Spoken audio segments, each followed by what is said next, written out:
The fluorescent lights of the county records room hummed quietly as Walter Hargrove ran his weathered fingers over the manila folder that had consumed 15 years of his life.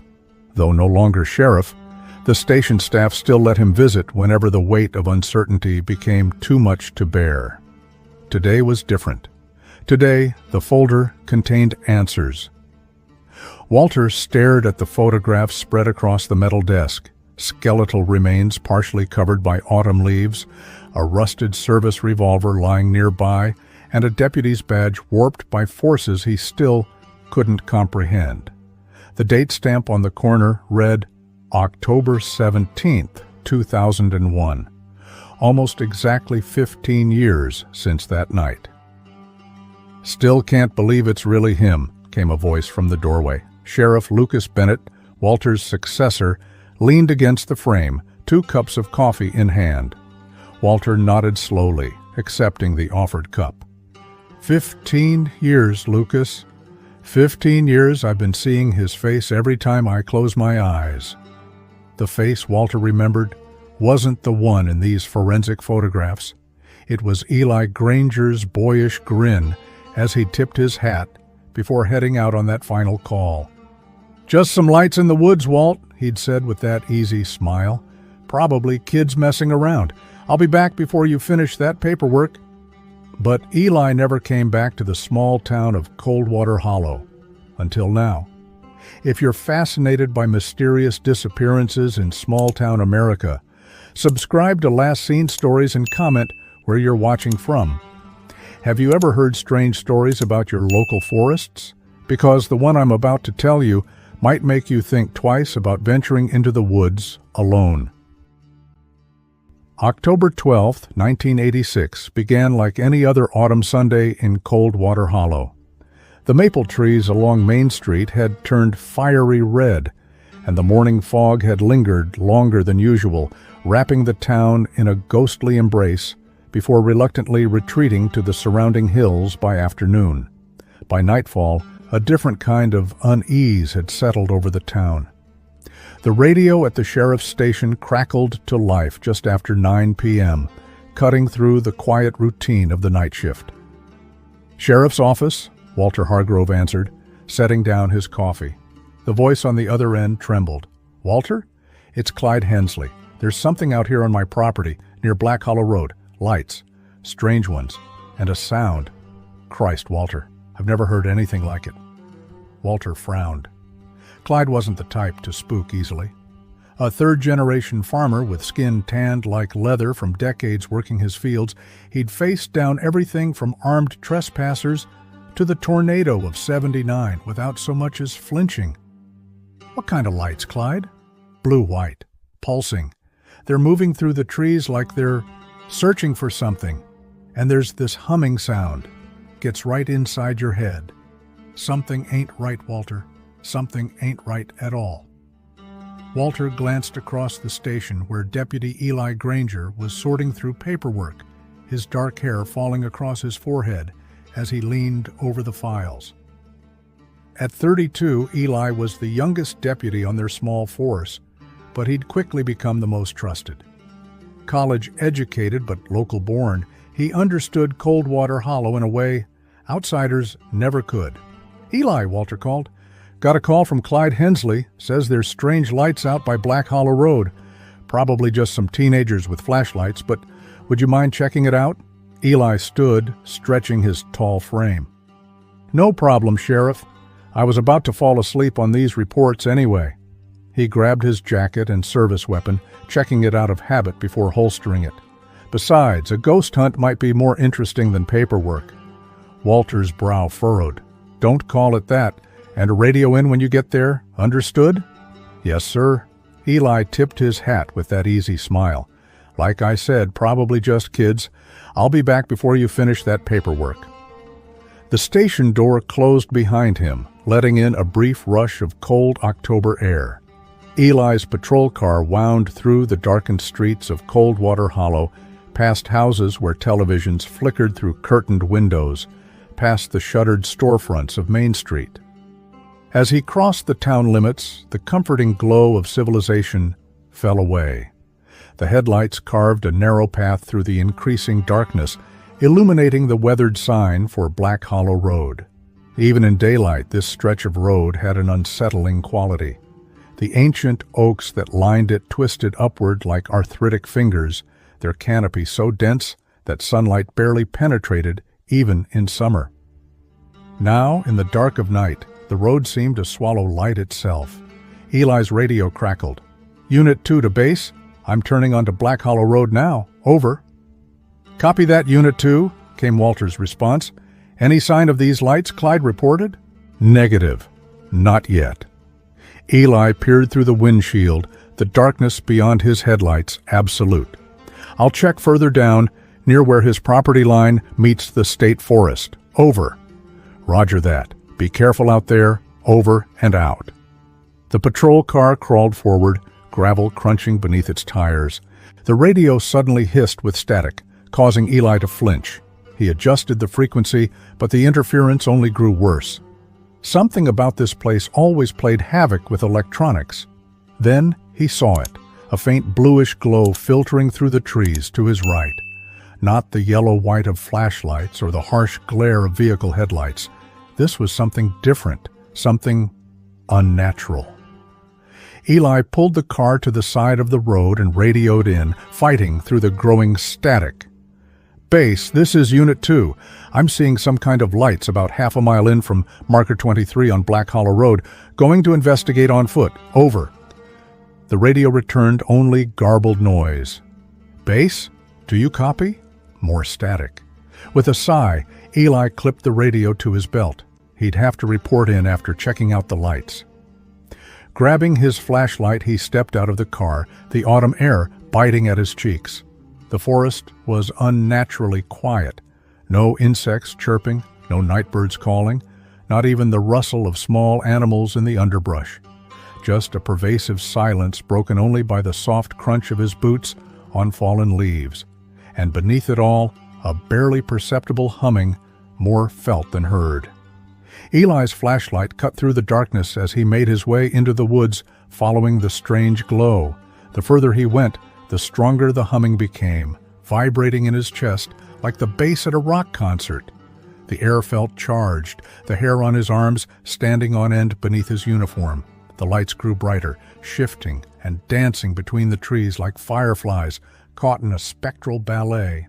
Eli's training told him to wait for backup, but curiosity and duty pulled him forward, just a little closer, just to see what it was.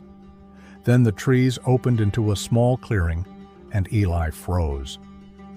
At the center stood a dilapidated cabin, its weathered boards silver in the moonlight.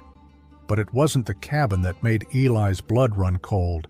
It was the lights, dozens of them now, swirling and pulsating over the structure like a miniature galaxy.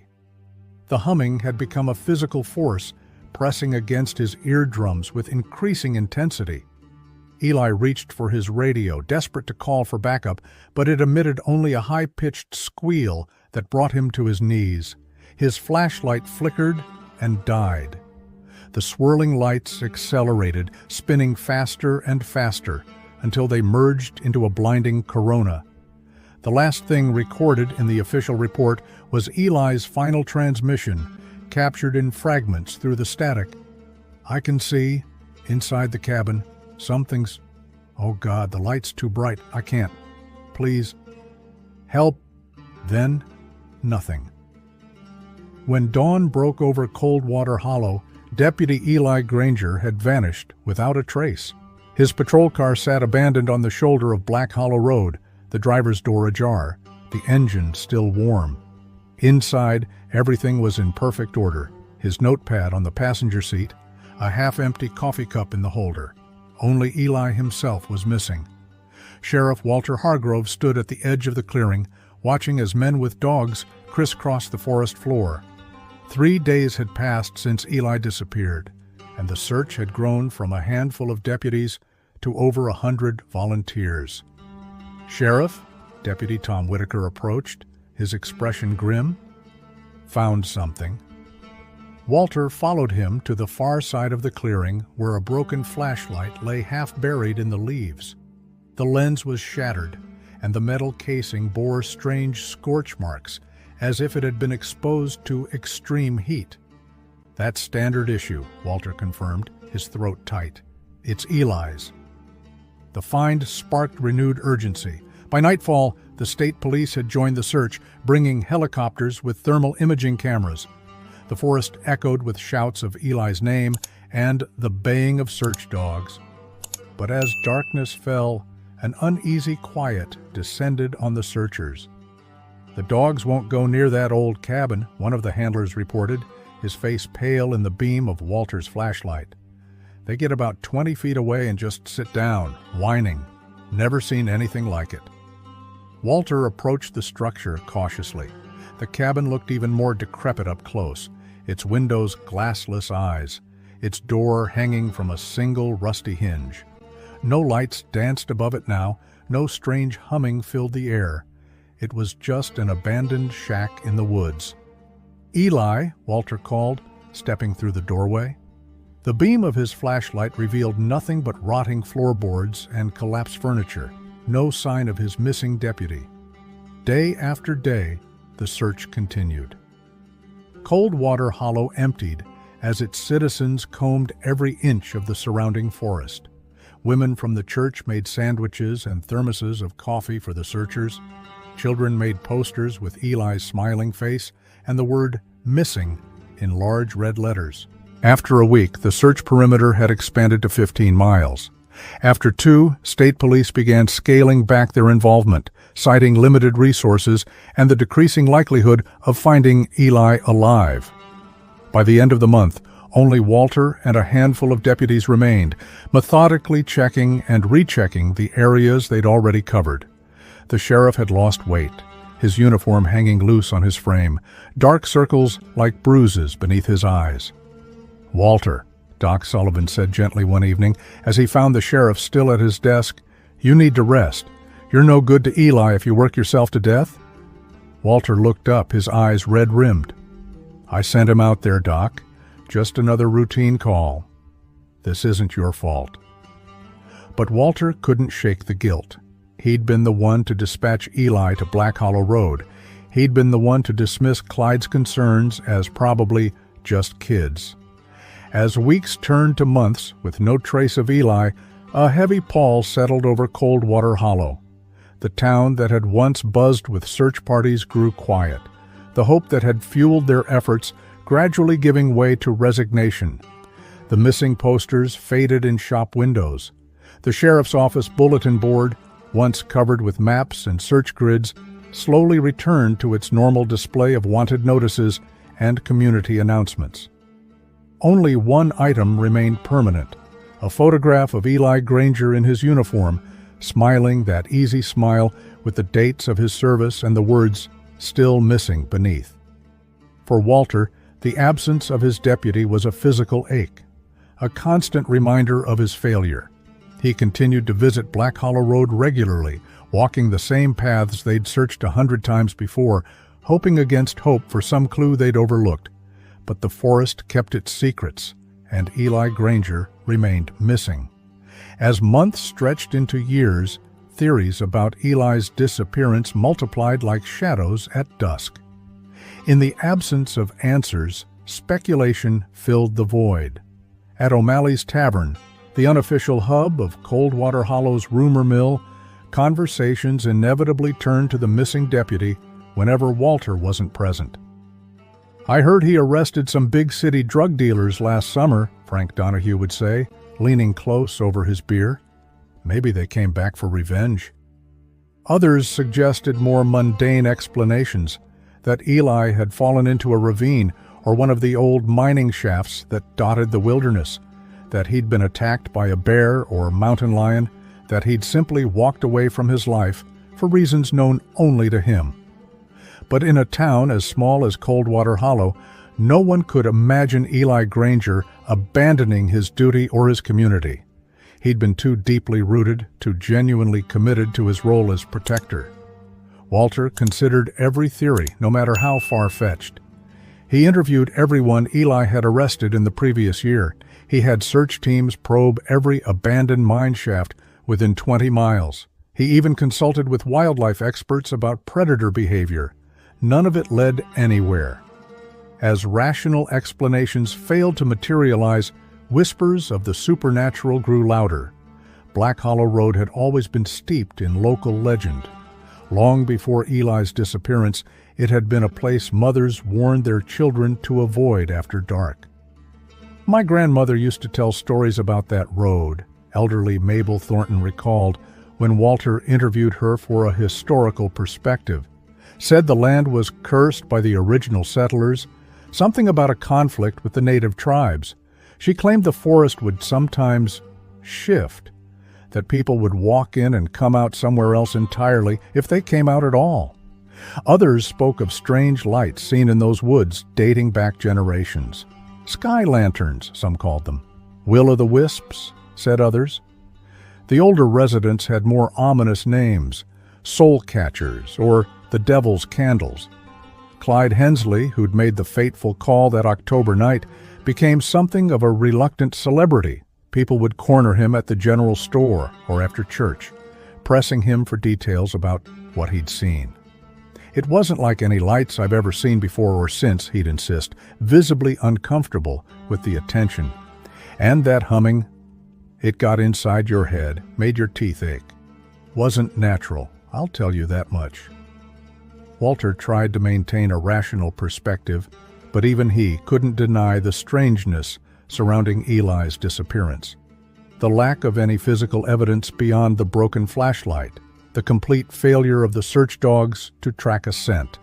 The radio interference reported not just by Eli but by the search teams, and there were the dreams.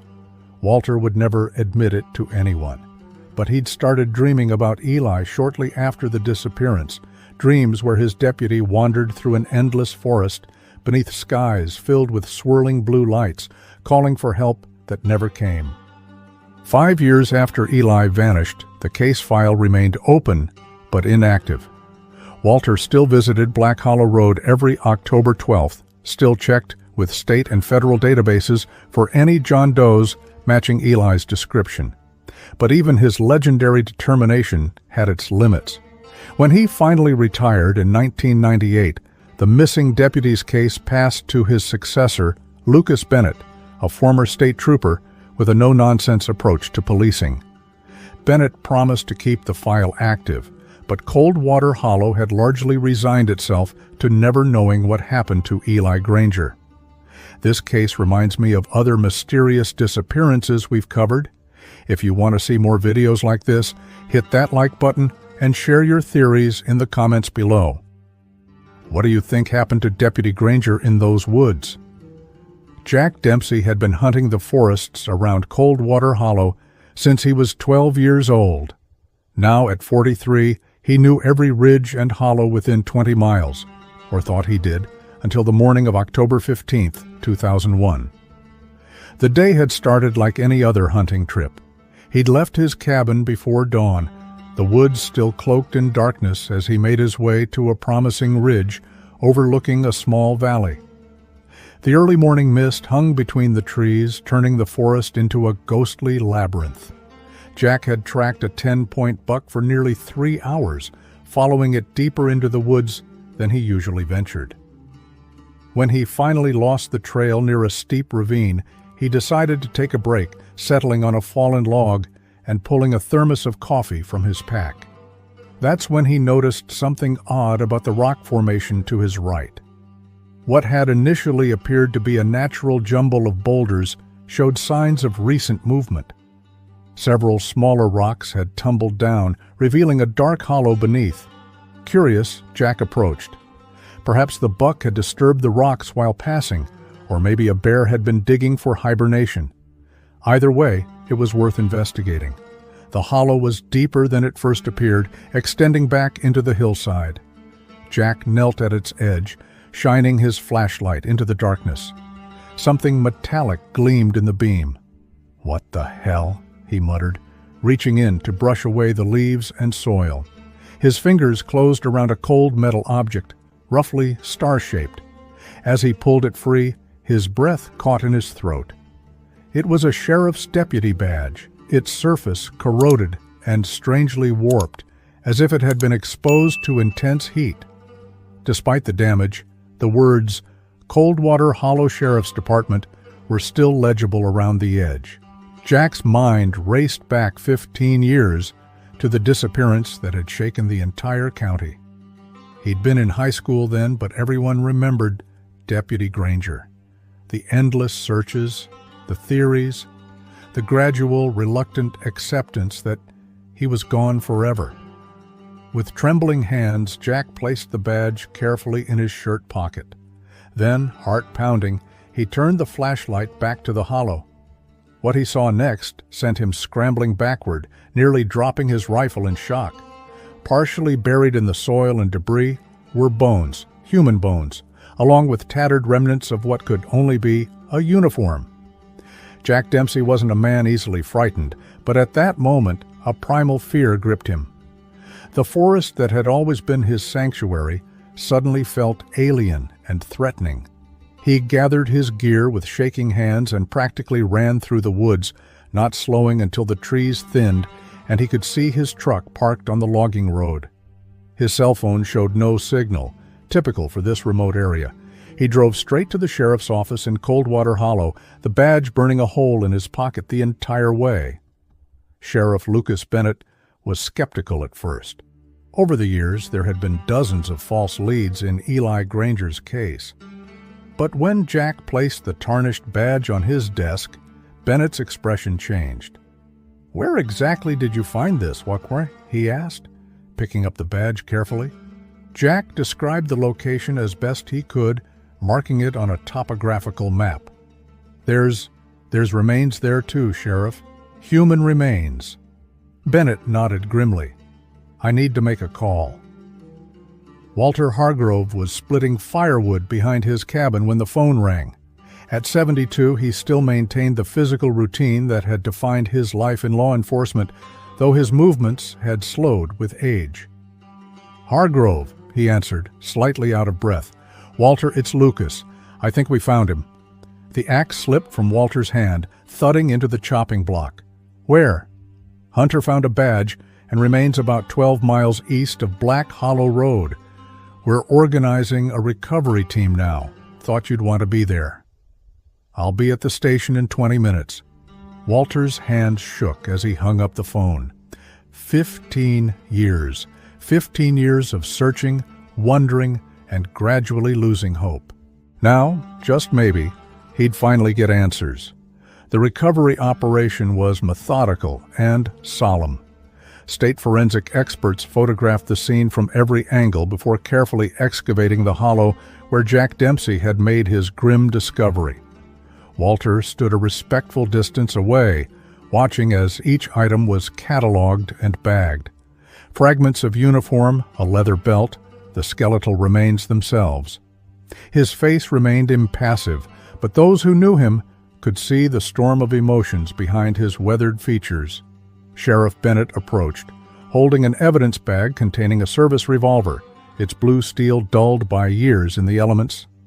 "Smith & Wesson .38 Special," Walter said quietly. "Standard issue back then." Bennett nodded.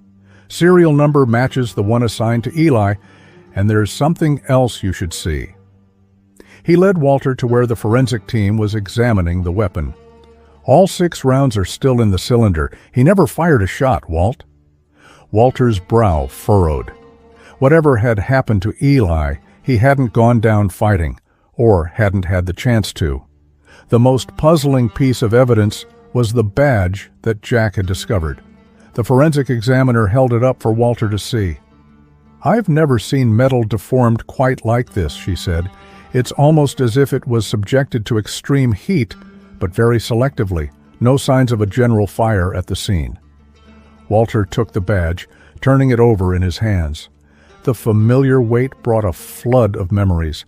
Eli's graduation from the police academy, the pride in his eyes as Walter had pinned this very badge to his uniform. "Any theories about cause of death?" he asked, his voice rough with emotion. The examiner hesitated. "Preliminary observation shows abnormal fracture patterns on the long bones, almost like they were compressed somehow." We'll know more after the lab analysis. As the remains were carefully placed in a body bag for transport, Walter noticed strange markings on several of the bones, faint, swirling patterns that resembled burns or branching scars. He pointed them out to the examiner. "Yes, we've documented those," she confirmed. "Never seen anything quite like it. Almost looks like the Lichtenberg figures you see in lightning strike victims, but more organized somehow." The recovery took most of the day, the autumn sun already sinking by the time they finished. As the forensic team packed their equipment, Walter stood alone at the edge of the hollow, trying to piece together what might have happened. Why here, more than 10 miles from where Eli's car had been found? How had he ended up beneath these rocks? And most troubling of all, what force could have caused the strange damage to both badge and bones? Back in Coldwater Hollow, the news spread quickly. By nightfall, a small crowd had gathered outside the sheriff's office, many holding candles in silent vigil. The mystery that had haunted their town for 15 years might finally be resolved, but the circumstances were far from comforting. 3 days later, the forensic report arrived on Sheriff Bennett's desk. Walter was there when he opened it, both men anxious for answers.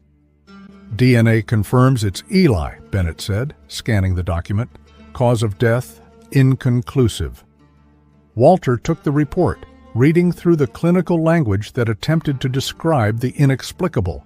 The bones showed evidence of intense pressure from multiple directions simultaneously, a phenomenon the medical examiner compared to deep-sea pressure effects, though no explanation for how this could occur on land was offered.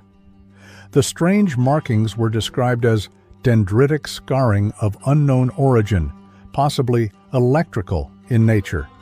Carbon dating placed the time of death within weeks of Eli's disappearance, ruling out the possibility that he had survived for any significant period after that October night. Most disturbing were the examiner's notes about the positioning of the remains. The body had not simply fallen or been placed in the hollow. The skeletal structure showed signs of having been forcefully compressed into the space as if by some tremendous pressure. Walter closed the report, his hands shaking slightly. "This doesn't make any sense, Lucas." "No," Bennett agreed quietly. "It doesn't." That night, alone in his cabin, Walter pulled out his old case notes on Eli's disappearance. He spread them across his kitchen table alongside the forensic report, searching for connections, for anything that might explain what had happened to his deputy. The strange lights Clyde had reported, the humming sound, the radio interference, the bizarre damage to Eli's flashlight, and now, 15 years later, similarly inexplicable damage to his remains and badge. Walter had spent his life believing in rational explanations, in evidence and facts. But sitting there, surrounded by the fragments of a mystery that defied conventional understanding, he was forced to consider possibilities that went beyond his training and experience. Whatever had happened to Eli Granger that night in the forest, it was something science struggled to explain, something that left Walter with more questions than answers, even as they prepared to finally lay his deputy to rest. The discovery of Eli's remains sent ripples through law enforcement circles, well beyond Coldwater Hollow.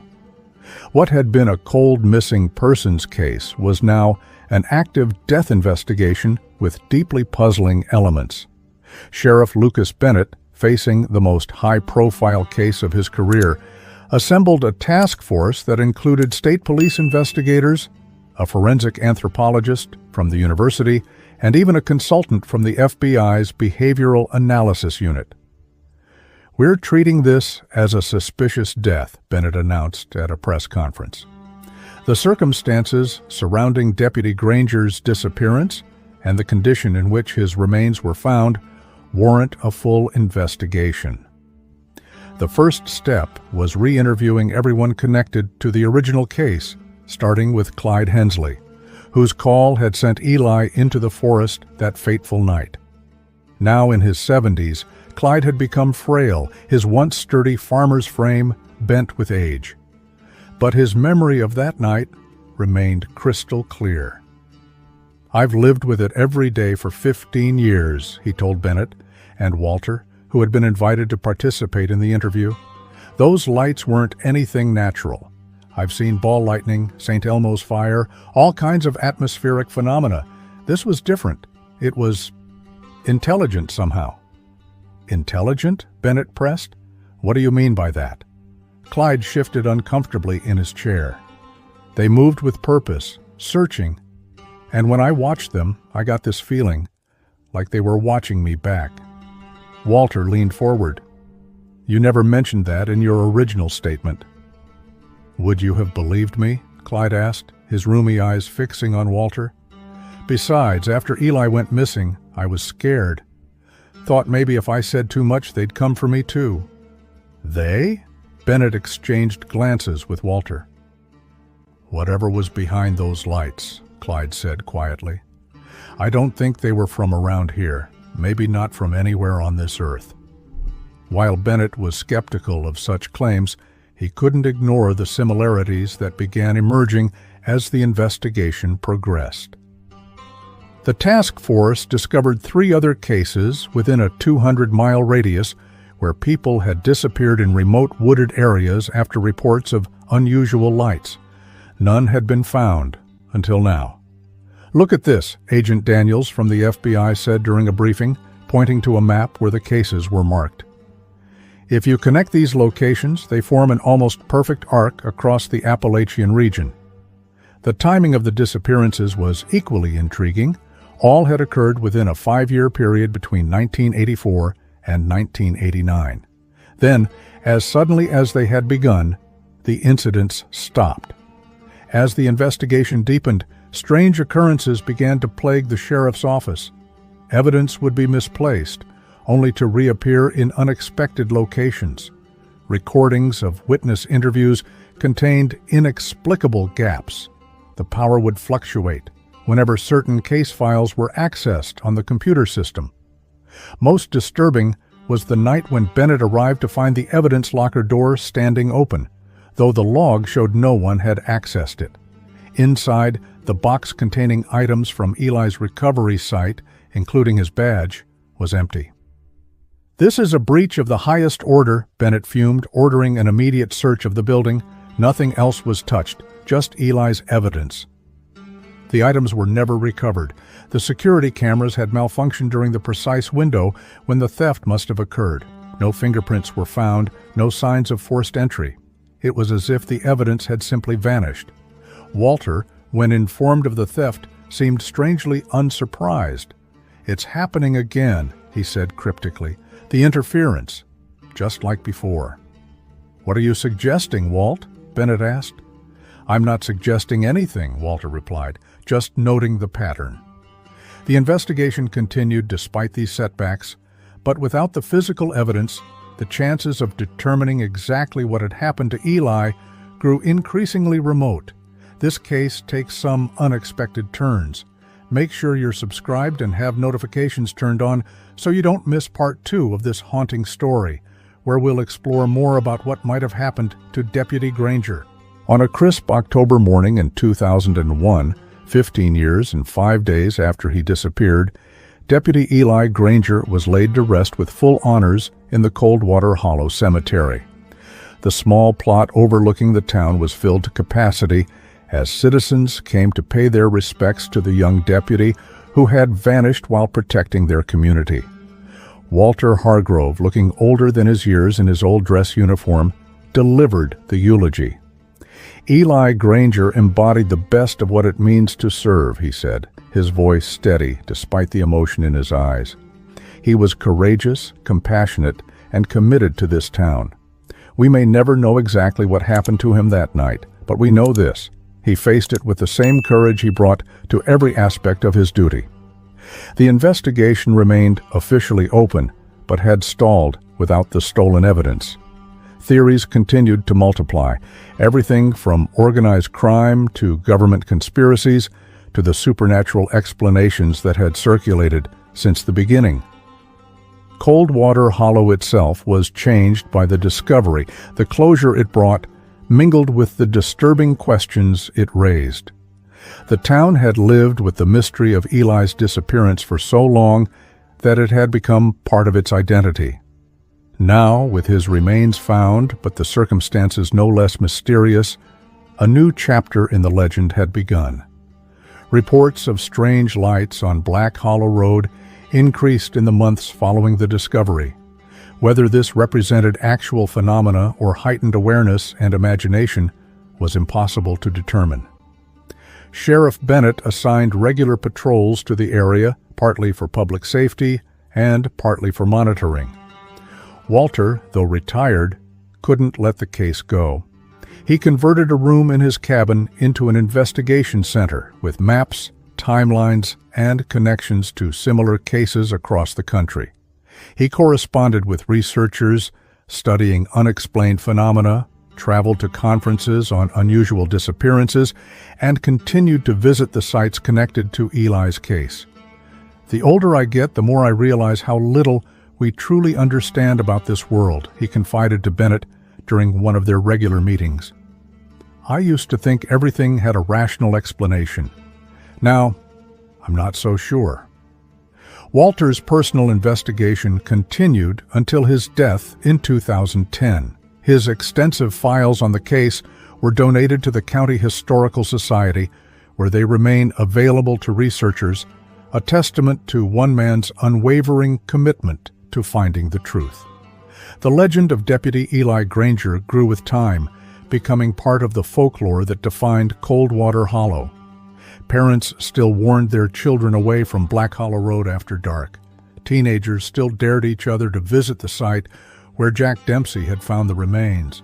And every October, around the anniversary of Eli's disappearance, locals reported unusual activity in the forest, lights dancing between the trees, unexplained sounds, electronic devices failing without cause.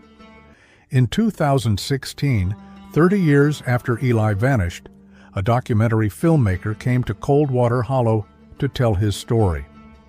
During a night shoot on Black Hollow Road, the crew's equipment failed simultaneously. Cameras, lights, sound equipment, all dead in an instant. When they reviewed the last footage captured, they found something unexpected: a series of blue-white lights moving through the trees in the background, exactly as Clyde Hensley had described them 3 decades earlier. Experts who examined the footage could neither confirm nor deny its authenticity. Like everything else associated with the case, it existed in that gray area between the explainable and the mysterious. Today, a memorial plaque stands at the entrance to the sheriff's office in Coldwater Hollow. It bears Eli's image and a simple inscription, "Deputy Eli Granger. He walked into the darkness so others might remain in the light." The case file remains open, one of the thousands of unexplained disappearances that occur in America's wilderness areas. But unlike most, Eli's story had at least some resolution: his remains found, his badge recovered, if only briefly, his final resting place marked and honored. Yet the central mystery endures. What force could bend metal and bone alike? What happened in that forest hollow? And perhaps most chillingly, could it happen again? For the people of Coldwater Hollow, these questions linger like mist among the ancient trees of the forest that claimed one of their own. A reminder that some mysteries, once encountered, never truly release their hold on us. If this story sent chills down your spine, leave a comment with your thoughts. Don't forget to subscribe for more haunting stories and mysterious disappearances that will keep you up at night. What do you think happened to Deputy Granger in those woods? Was it something natural but rare, or something beyond our understanding?